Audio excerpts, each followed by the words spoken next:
누가복음 23장, 신약성경 누가복음 23장 39절로부터 43절을 우리 한 절씩 읽고 마지막 43절은 한 목소리를 읽겠습니다.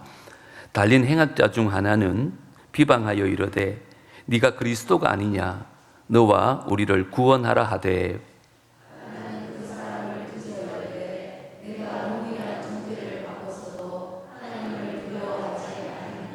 우리는 우리가 행한 일에 상당한 보응을 받는 것이니 이에 당연하거니와 이 사람이 행한 것은 옳지 않은 것이 없느니라 하고,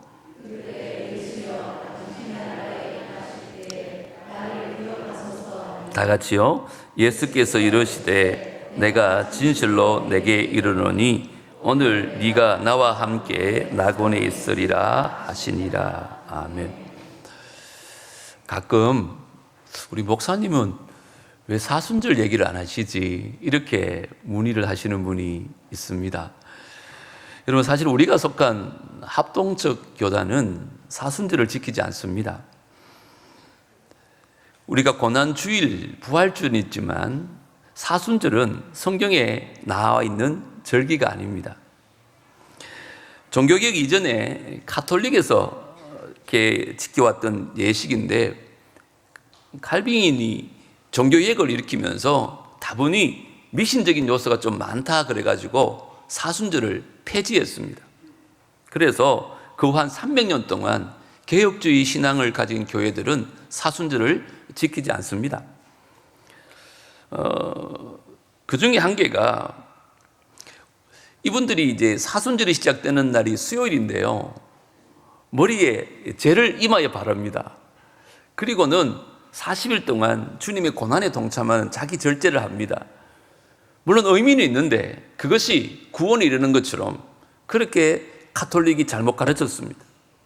그래서 칼빈이라든지 종교개혁자들은 이거는 지극히 미신적이다, 그래서 폐지를 했고요. 더 중요한 것은 사실 말씀 중심의 신앙을 훼손시킬 수 있는 그런 우려가 크다, 그 이유에서 개혁주의 신앙은 사순절을 지키지 않는 걸 미리 여러분 말씀을 좀 드리고 싶습니다. 그러면 우리는 어떻게 해야 될까? 개혁주의 신앙에서 보면 사순절뿐만 아니라 우리의 모든 시간을 항상 그리스도의 십자가와 부활의 빛 가운데 살아가야 한다고 가르칩니다. 다시 말씀드려서 그리스도의 십자가와 고난을 생각하면서 그로 말미암아 우리가 구속되었다는 그 감사의 마음으로 살아야 한다는 것입니다. 더 나아가서 그리스도의 고난과 그 십자가 길을 내가 따라가겠다고 결단하면서 그리스도의 그 부활 생명을 가지고 역동적인 삶을 살아가는 것이 그리스도인이라고 개혁주의 신앙에서는 가르치고 있습니다. 그래서 저희들이 사순절을 지키지는 않지만 우리가 부활주일까지 이제 십자가와 복음이라는 주제를 가지고 말씀을 좀 나누려고 하는데, 오늘 첫날 그 십자가 가운데 주시는 은혜를 풍성히 받아 누리는 저와 여러분 되어지기를 주의 이름으로 축복합니다. 2000년 전에 예수님이 고난당하셨을 때는요, 갈보리 언덕에 3개의 십자가가 있었습니다. 예수님 달린 십자가와 양편에 강도가 달린 십자가입니다. 우리는 로마 관리들이 왜 예수님을 두 강도와 함께 못 박았는지는 알지 못합니다. 우연히 그 3명이 같이 판결을 받았을 수도 있고, 아마도 예수님을 모독하기 위해서 일부러 추악한 죄인들과 함께 처형을 받게 했을는지도 모릅니다. 그러나 우리가 확실히 아는 것 한 가지는, 그날 3개의 십자가가 갈보리 언덕 위에 서 있었습니다. 저는 오늘 이 3개의 십자가를 좀 묵상하고 싶은데요, 첫 번째 십자가는 반역의 십자가라고 말씀드릴 수 있습니다. 거기에는 십자가에 달려 죽을 정도로 추악한 죄를 짓고도 죽으면서 마지막 순간까지 예수님을 모독했던 강도가 달린 십자가입니다. 이 강도는 예수님께서 자신을 못 박는 이유를 위해서 용서를 구하는 기도의 모습을 바로 옆에서 지켜본 사람입니다. 뿐만 아니라 죽음을 당하면서도 자신의 어머니 안위를 살펴보시는 그 예수님의 마음을 보았는데도 불구하고 회개하기는커녕 예수님에게 무례한 모독을 퍼붓습니다. 그게 오늘 39절입니다. 뭐라고 말합니까? 달린 행악자 중 하나는 비방하여 이르되 네가 그리스도가 아니냐? 너와 우리를 구원하라. 비방하는 거예요. 당신이 그리스도입니다 라고 고백하는 것이 아니라 네가 구원자라면 너와 우리를 한번 구원해봐, 이렇게 비방을 하는 것입니다. 여러분, 온 세상 죄를 용서해 주기 위해서 오신 그 메시아가 자기 바로 옆에 십자가에 매달려 있는데 어쩌면 그 강도에게 있어서는 자신의 죄를 용서받을 수 있는 절호의 기회가 왔음에도 불구하고 그는 예수를 조롱하고 비웃다가 영원히 지옥불에 들어가고 말았던 것입니다. 이게 바로 반역의 십자가입니다. 그런데 그 갈보리에는 또 하나의 십자가가 있었는데요, 그 십자가는 바로 회개의 십자가라고 말씀드릴 수 있겠습니다. 여기에는 첫 번째 십자가와 달리 회개하고 뉘우치는 강도가 매달린 십자가입니다. 사실 그도 첫 번째 강도와 다름없이 사형 집행을 받아야 하는 추악한 죄인이었습니다. 예수님을 믿은 적도 없었고, 마태복음을 보면 처음에는 이 한편 강도와 함께 예수님을 모독하던 사람이었습니다. 그러나 그 십자가에서 예수님을 바라보면서 그의 마음에 변화가 생기기 시작합니다.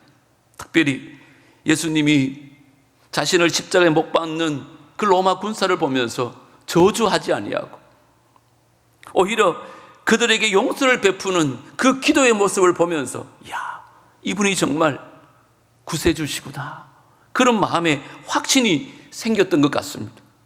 그래서 오늘 본문 40절부터 한번 보십시오.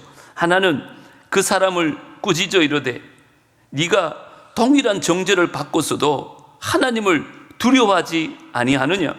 우리는 우리가 행한 일에 상당한 보응을 받는 것이니 이에 당연하거니와. 자기가 죄인인 것을 인정하는 거예요. 우리는 우리 죄로 말미암아 마땅히 죽어야 될 죄인인데 이 사람이 행한 것은 옳지 않은 것이 없느니라. 예수 그리스도의 의를 선포하기 시작합니다.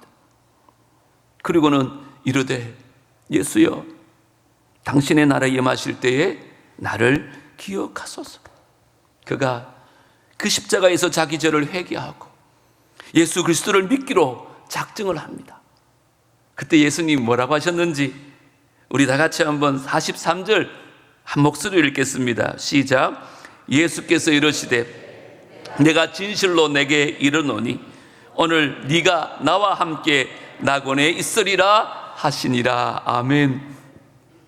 여러분, 이 회개의 십자가는요, 아무리 추악한 죄인이라 할지라도 예수님께 나오기만 하면 용서받을 수 있다는 진리를 우리에게 외쳐주고 있습니다.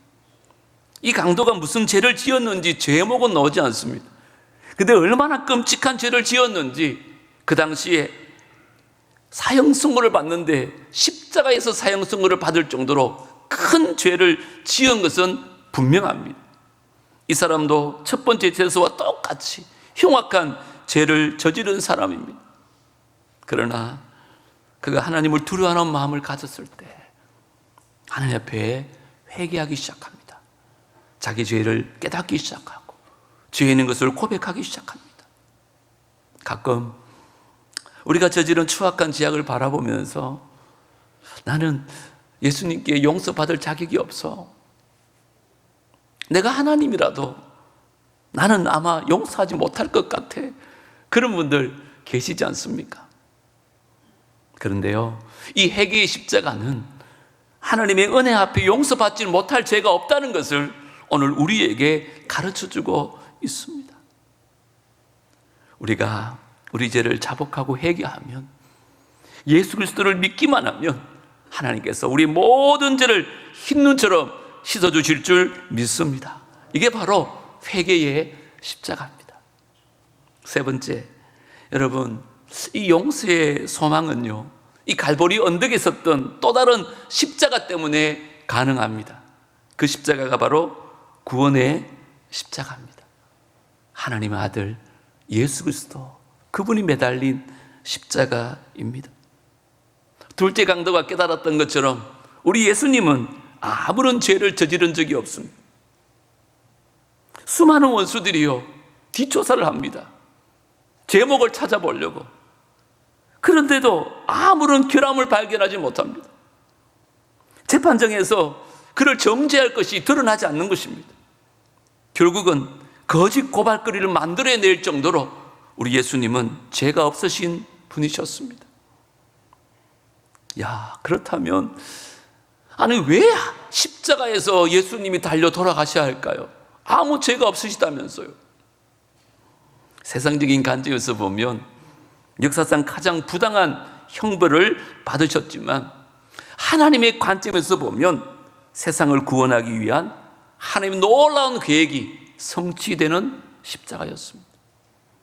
이것을 사도 바울은 고린도후서에서 이렇게 말합니다. 곧 하나님께서 그리스도 안에 계시사 세상을 자기와 뭐하게 하기 위해서 화목하게 하시며 그들의 죄를 그들에게 돌리지 아니하시고 우리의 죄를 우리에게 돌리지 아니하시고 화목하게 하신 말씀을 우리에게 부탁하셨느니라.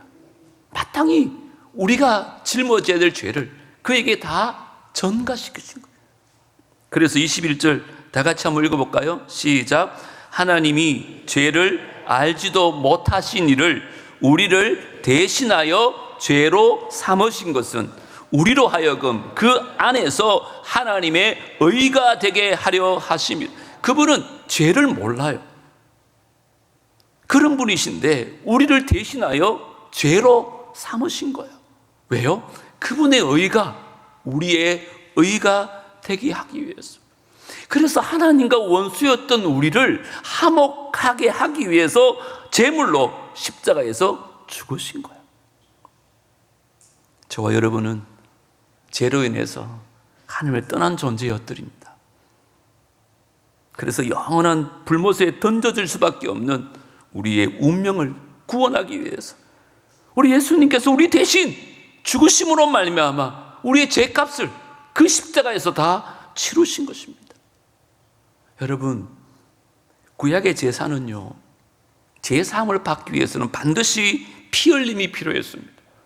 왜냐하면 죄의 값은 사망이기 때문에 누군가가 피를 흘려 죽어야 됐습니다.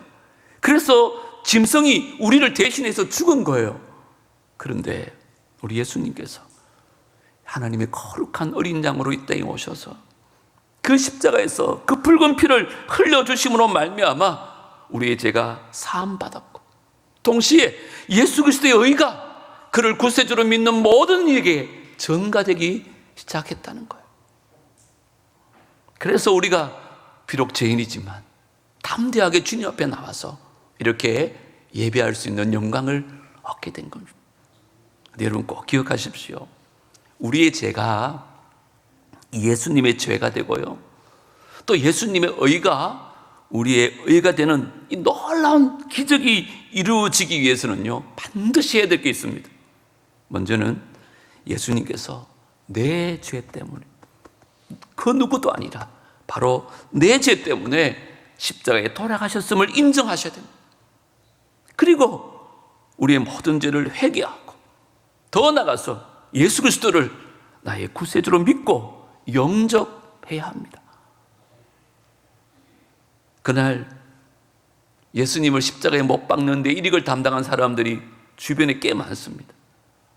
먼저는 예수님을 죽이려고 모함했던 유대 종교 지도자들, 예수님을 팔아넘긴 가룟 유다도 있고요, 예수님을 버리고 도망간 제자들도 있을 거예요. 예수님에게 사형 선고를 내린 빌라도도 있을 거예요. 그리고 그를 못 박은 로마 병정들도 있었습니다. 그러나 예수님의 죽음을 그들의 탓으로만 돌린다면 십자가 사건은 우리에게는 아무런 영향을 끼치지 않습니다. 그냥 역사의 한 이야기로 끝나버리고 말 것입니다. 예수님을 십자가에 못 박은 것은 다름이 아니라 바로 나의 추악한 죄라는 사실을 인정해야 합니다. 다른 그 누구가 아니라 바로 나의 죄 때문이라는 것을. 이 구원의 십자가는 바로 사실은 저와 여러분들이 달려 죽어야 될 심판의 십자가였어요. 그런데 예수님께서 그 우리의 죄를 대신 짊어지시고 그 십자가에서 죽으심으로 말미암아 우리가 져야 될 그 심판의 십자가가 우리에게는 뭐가 되었어요? 구원의 십자가가 되어진 것입니다. 이제 구원받은 저와 여러분 어떻게 될까요? 성경은 말합니다. 예수를 믿는 순간 우리의 옛사람도 예수와 함께 십자가에 못 박아 죽어야 된다. 그것이 정말 예수를 믿는 것입니다. 그래서 이제 나는 죽었고 내 안에 예수만 살아간다는 그 고백이 우리의 삶 속에서 드러나야 하는 것입니다. 이게 진정한 신앙이요 진정한 구원이라고 말합니다. 우리 너무 잘 아는 갈라디아서 2장 20절 말씀, 여러분 나의 신앙 고백으로 삼고 우리 다 같이 한번 정성껏 한번 읽겠습니다. 시작. 내가 그리스도와 함께 십자가에 못 박혔나니 그런즉 이제는 내가 사는 것이 아니요 오직 내 안에 그리스도께서 사시는 것이라. 이제 내가 육체 가운데 사는 것은 나를 사랑하사 나를 위하여 자기 자신을 버리신 하나님의 아들을 믿는 믿음 안에서 사는 것이라. 할렐루야. 날마다 우리를 십자가에 못 박아야 됩니다. 그런데 우리는 우리 안에 내가 너무 많이 살아 있습니다. 불쑥불쑥 내가 나타나고 나를 드러내고, 우리 옛사람은 예수님과 함께 십자가에 못 박았다고, 못 박혔다고 과거형을 쓰고 있어요. 만일 우리 옛사람이 또다시 살아서 죄를 짓고 다닌다 그러면 그것은 마치 시체가 벌떡 일어나서 왔다 갔다 하는 그런 흉측한 모습이 될런지도 모르겠습니다.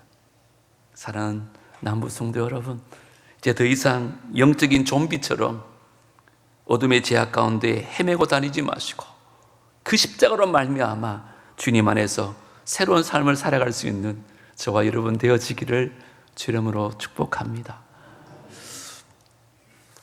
17세기에 네덜란드의 최고의 화가였던 렘브란트가요 850점의 성화를 남겼는데 그 중에 세계의 십자가라는 유명한 판화 작품이 있습니다. 제가 대구 미술관에 전시한다 가길래 저걸 보러 갔었는데 세계 십자가는 없더라고요. 여러분, 이 그림을 보시면 그 중앙에 예수님의 십자가가 매달려 있고요, 좌우편에 두 강도가 달린 십자가가 있습니다. 그런데 그 십자가 주위를 보면 예수님께 막 야유를 품는 군중들이 있고요, 십자가 바로 앞에 밑에 보시면 예수님의 죽음 앞에 무릎을 꿇고 있는 백부장도 보입니다. 또 오른편에는 예수님의 어머니 마리아와 여인들이 보이고요, 또 왼쪽 코너에 보면 예수님의 죽음을 애도하는 무리들이 있는데 그 가운데 모자를 쓴 한 사람이 있죠. 예수님의 십자가를 올려보고 있는데 평론가들은 이 사람이 바로 화가 렘브란트 자신이 아닌가 이렇게 얘기를 하고 있습니다. 우리도 오늘 말씀을 통해서 지금 예수님이 달려 돌아가신 십자가를 보고 있지 않습니까? 그런데 이 구원의 십자가를 바라보는 두 가지 시각이 있다는 것입니다. 첫 번째는요, 반역의 십자가에서 바라보는 것입니다. 무슨 말인가? 자기는 자기의 죄로 형벌을 받아 죽으면서 예수님을 끝까지 모독한 그 강도처럼 혹시 우리들 모습이 그렇지는 않은가라는 거죠. 예수님이 우리를 위해서 돌아가셨는데 그 하나님의 십자가 은혜는 다 져버리고 그냥 내 뜻대로 내 마음대로 죄 가운데 살아가지는 않습니까? 예수님은 모든 사람의 죄를 사하기 위해서 돌아가셨는데 우리가 마음을 열고 그 사랑을 받아들이지 않는다면 어쩌면 우리는 죄사함의 은혜를 체험할 수가 없어요. 예수님께서 십자가에 돌아가셨음을 역사적인 사실로 인정한다고 해서 여러분들이 구원받는 거 아닙니다. 내가 이성적으로, 학문적으로 그 사실을 안다고 해서 여러분에게 구원이 임하는 거 아닙니다. 그가 나의 죄를 위해서 돌아가셨음을 인정하고 회개하지 않으면 우리는 여전히 반역의 십자가에서 예수님을 바라보고 조롱하다가 지옥불에 떨어지는 강도와 다를 바 없습니다. 교회 다닌다고 해서, 예배 드린다고 해서, 말씀 들으면서 은혜 받았다고 운다고 해서 우리에게 구원이 임하는 거 아닙니다. 구원이 임하려면 두 번째 시각이 필요합니다. 그게 뭐냐? 회개의 십자가에서 예수님을 바라보는 것입니다.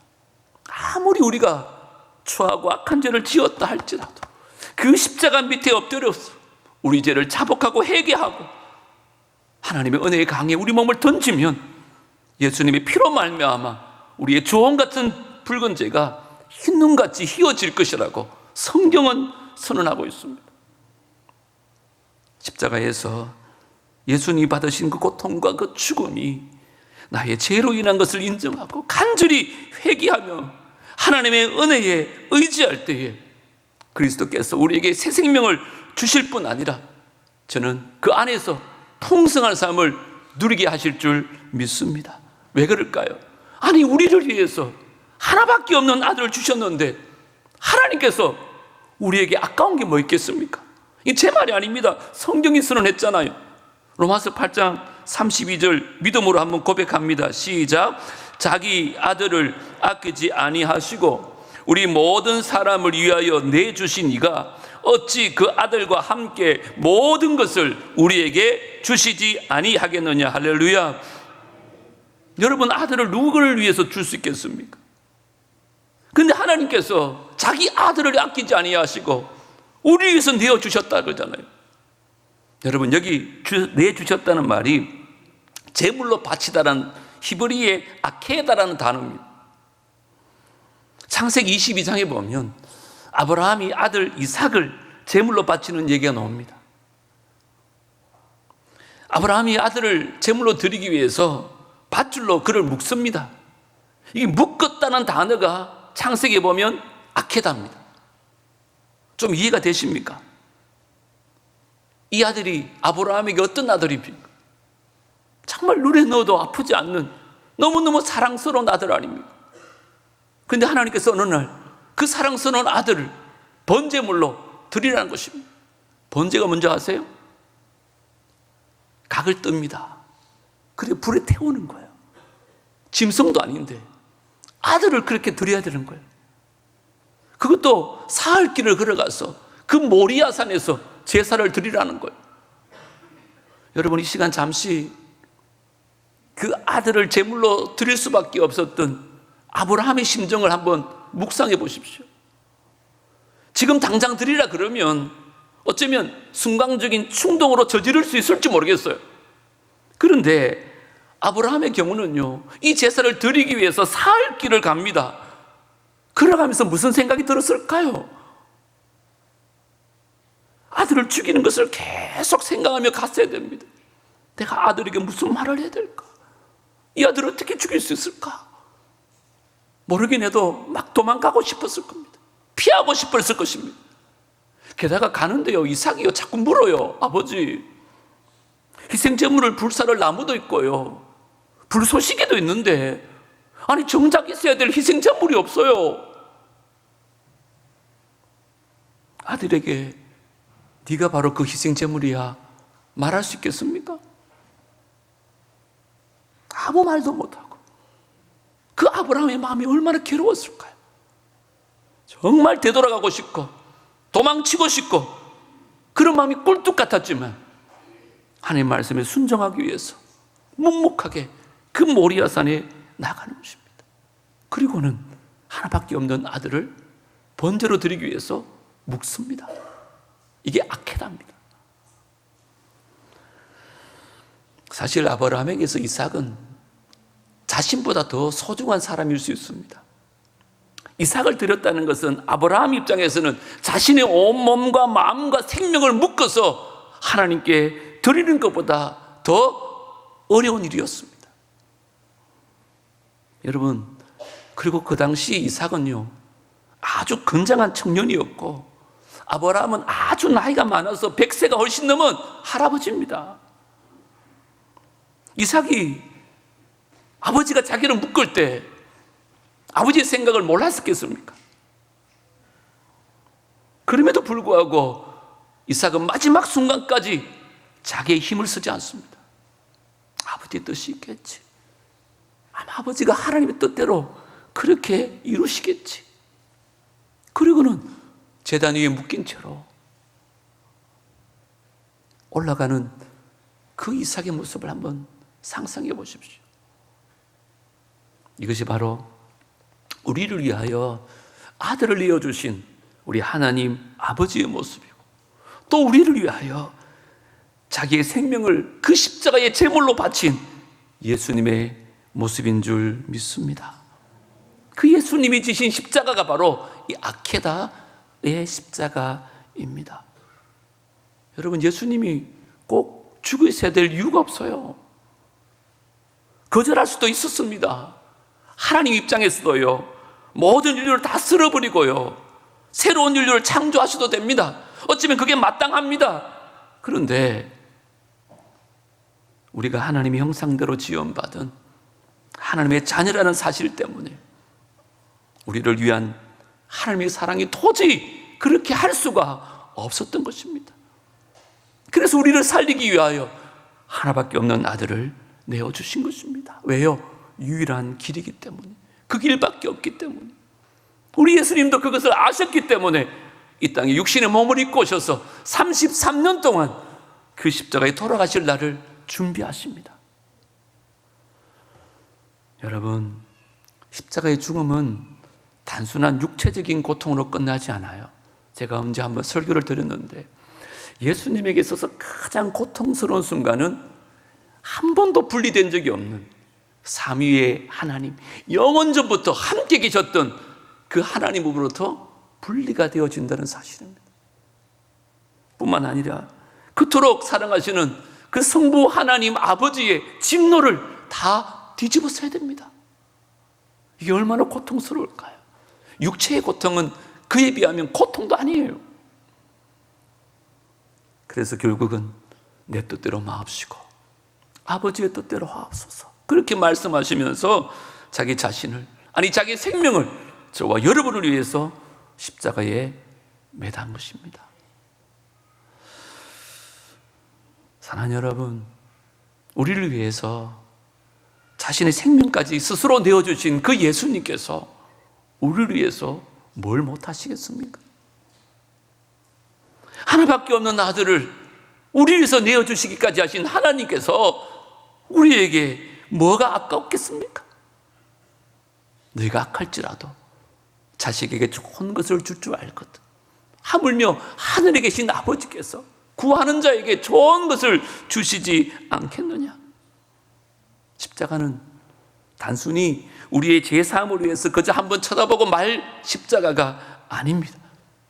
인류의 가장 큰 문제인 죄와 죽음의 문제가 해결해 준 그 십자가일 뿐만 아니라 아들을 내어주신 그 하나님께서 이제 예수 그리스도를 통해서 우리의 삶의 모든 영역 안에서 새로운 삶을 살게 할 줄 믿습니다. 물론 우리의 삶에도 여러 가지 어려움이 찾아올 수 있습니다. 저는 그때 여러분 다시 한번 구원의 십자가를 바라보시기를 바랍니다. 우리 위해서 그 십자가에서 죽으신 예수님, 우리를 위해서 하나밖에 없는 아들을 내주신 하나님의 사랑을 의지하고 나갈 때 우리 예수님께서 우리의 삶에 동행하시며 우리 예수님을 통한 새로운 삶, 기쁨이 넘치는 삶, 승리의 삶을 허락하여 주실 줄 믿습니다. 오늘 이 아침에 우리 모두가 구원의 십자가를 한번 바라보시기를 바랍니다. 제발 교만과 죄악으로 얼룩진 반역의 십자가에서가 아니고 겸손과 감사가 흘러넘치는 회개의 십자가에서 구원의 십자가에 달려서 우리의 모든 죄악과 문제를 해결해 주신 그 예수 그리스도를 바라보시기를 바랍니다. 그리고 우리 안에 있는 모든 죄악들을 주님 앞에 다 자백하고 예수 그리스도를 나의 구주로 믿고 영접함으로 말미암아 하나님의 자녀가 되는 권세를 회복하는 이 아침이 되어지기를 주님으로 축복합니다. 더 나아가서 아들을 아끼지 아니하고 우리에게 내주신 하나님의 사랑, 그 십자가 붙들고 어떤 어려움이 있더라도 날마다 승리하는 저와 여러분 되어지기를 주님으로 축복합니다. 오늘 찬송가를 좀 부르고 싶습니다. 150장 갈보리산 위에 십자가 섰으니 주가 고난을 당한 표라. 험한 십자가를 내가 사랑함은 주가 보혈을 흘림이라. 1절 2절 부르고 오늘은 함께 좀 기도하는 시간 갖고 3절 4절 부르도록 하겠습니다.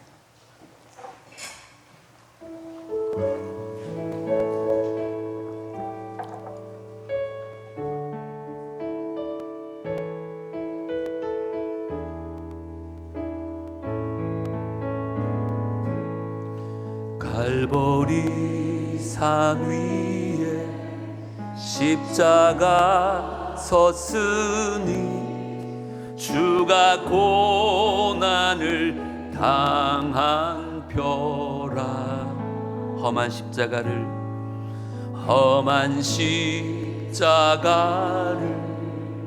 내가 사랑함은 주가 보혈을 흘림이라.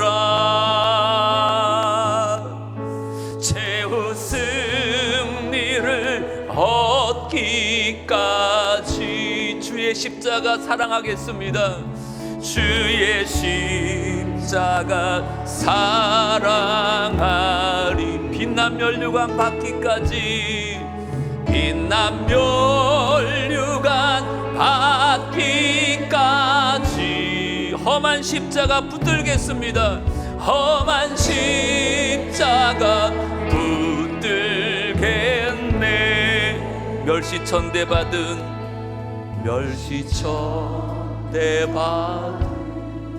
주의 십자가에 나의 마음이 끌리도다. 귀한 어린 양이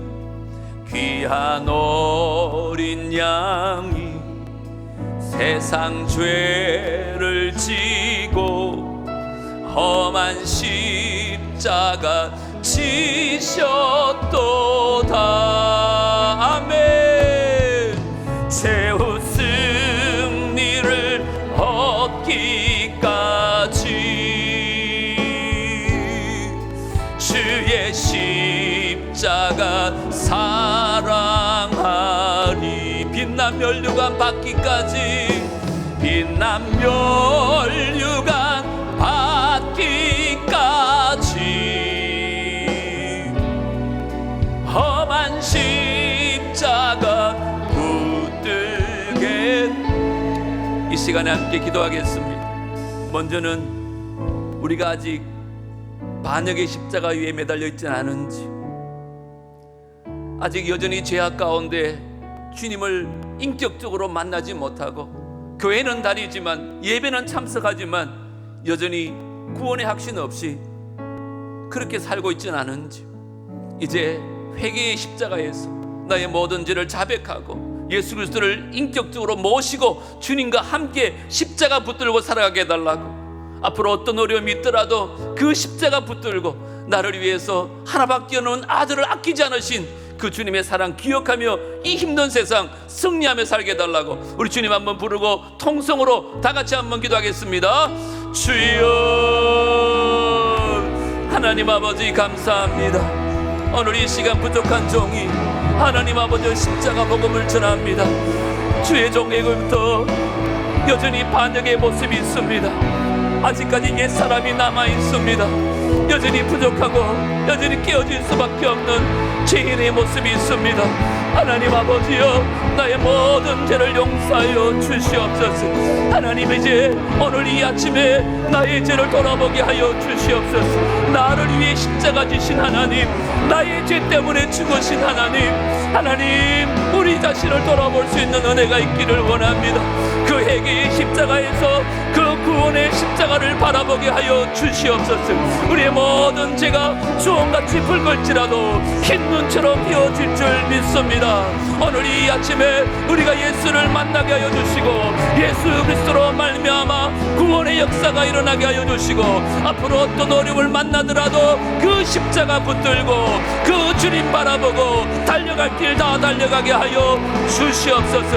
아들을 주시기까지 사랑하신 주님, 십자가에 달려 죽기까지 나를 사랑하신 주님, 그 십자가 바라보고 그 주님과 함께 동행하는 삶, 성례하는 삶 살게 하여 주시옵소서. 자리에 다 일어나겠습니다. 험한 십자가에 주가 흘린 피를 믿는 마음으로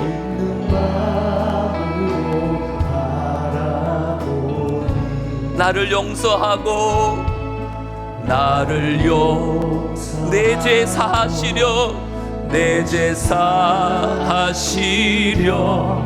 주가 흘리신 보혈이라. 아멘. 최후 승리를 얻기까지 주의 십자가 사랑하리. 빛난 멸류관 받기까지, 빛난 멸류관 받기까지 험한 십자가 붙들겠네. 주님 예비하신 나의 본향집에 나를 부르실 그날에는 영광 중에 계신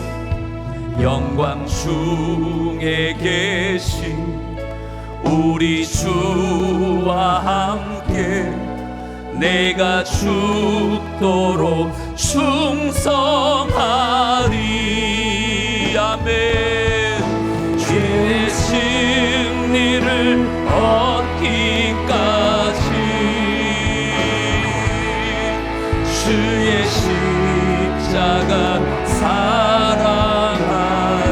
빛난 멸류관 받기까지, 빛난 멸류관 받기까지 험한 십자가 붙들겠습니다. 험한 십자가 붙들 최후 승리를 얻기까지, 최후 승리를 얻기까지 주의 십자가 사랑하리. 빛난 멸류관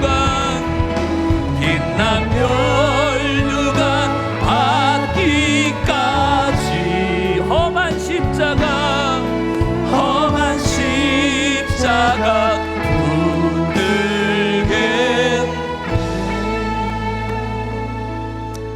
하나님,